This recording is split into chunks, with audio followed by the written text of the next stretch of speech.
All right, going over today's homeroom agendas for session 1 and 2. If you weren't able to attend today, we quickly did an overview of how people were feeling and which uh, little gift that they most associated with. But the focus of our first session was about this Aloha High School anti racist statement. And just kind of reading it all for word for word. At a low high school, we will not ignore what is going on in the world. Today, we will just read this statement, but know much more is coming, and becoming an anti racist school will be a major focus for all of this year. We want to take a moment to acknowledge that our country and community are in a dynamic time, particularly as it pertains to race. This impacts us all in unique and different ways and gives us the opportunity to rise to this moment of change.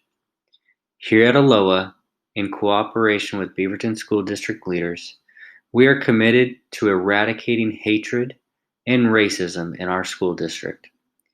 Racism has no place in the Beaverton School District or at Aloha High School, and it will not be tolerated. With your help, we can make Aloha High School an anti-racist community where all students and staff can thrive and be successful. We acknowledge this work started long before us, and it will continue long after. We strive to be the most welcoming, inclusive, anti-racist people we can be.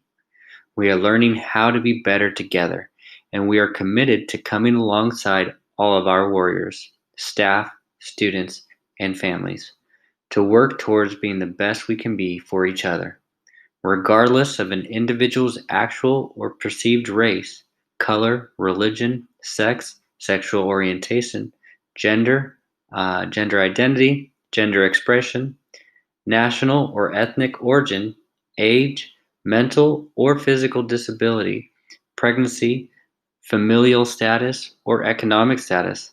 At Aloha, we are Ohana. We are family.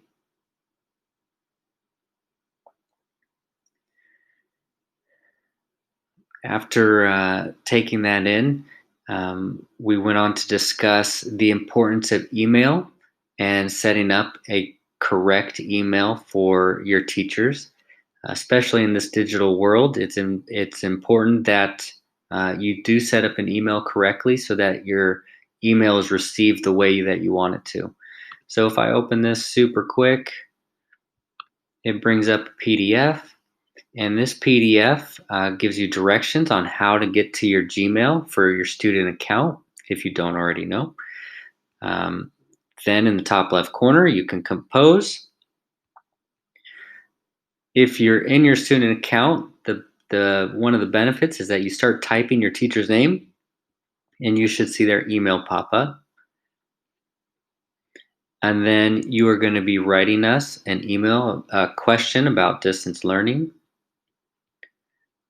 Doing your best to start the email professionally, continuing to write through it, not like a text message, but more professionally, using formal language.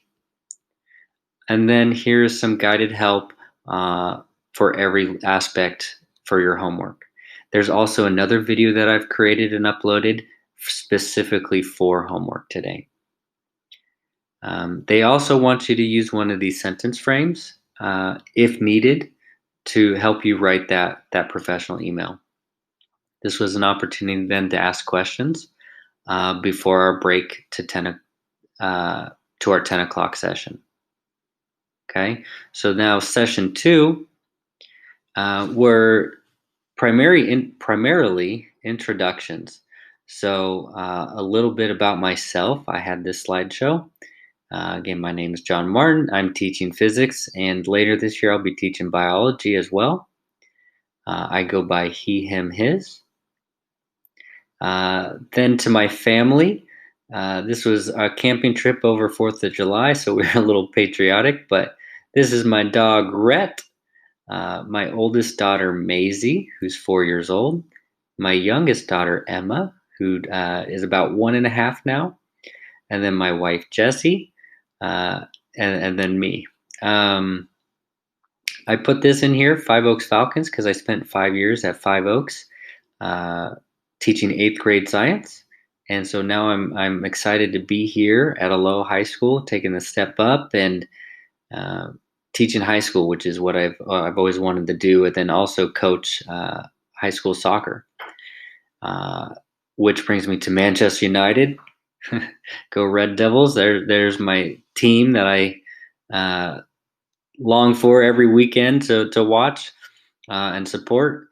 Um, Also, we were supposed to include a picture of something fun that we like to do, and I like to go camping and hiking. And so this is a picture of me with my daughter Emma on my back in a little backpack carrier.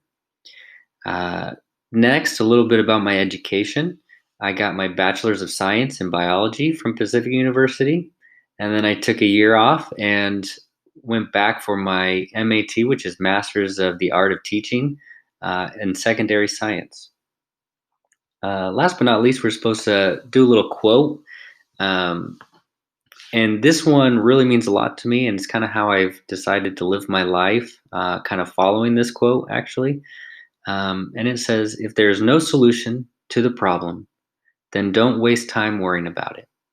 If there is a solution to the problem, then don't waste time worrying about it. And that's from the Dalai Lama. And I've always uh, really felt that helps me lower my stress level. Then we watched this video from the Wellness Center. So I encourage you to watch that and follow these directions about Student View to find your counselor. We then had the opportunity to look through the slideshow. So if you find your counselor, it should be in Student View, you can find that. And then you can go through and find their slideshow to learn about them as well. We then did a little poetry activity, and then we had them do an outreach survey. And this is a required survey, as it says. It shouldn't be intimidating at all. But it's to help us get to know you and know how we can support you if we need to support you. So please make sure we fill that out respectfully and honestly to the best of your ability. We had a little note about schedule changes, and basically, unless there's an actual problem, uh, we're not going to change it. So some people had a whole class period missing. I actually got an email from a student in our class where period 2 is missing. So we need to make sure we got her a period 2. But if you do feel like there's something genuinely wrong, and not that you're just trying to change class for whatever reason, you can fill out this change form request. And that brings us to tomorrow, kind of talking about Wednesday. Wednesday, you don't have any live sessions, but you should have classwork that your teachers have posted for you. So keep that in mind. And I would highly recommend looking to keep to a schedule so that you kind of wake up in the morning and try and get your schoolwork done or get caught up. Because as these Wednesdays keep coming, you're going to have more and more work. So getting in the habit of taking advantage of it would be a great thing to do.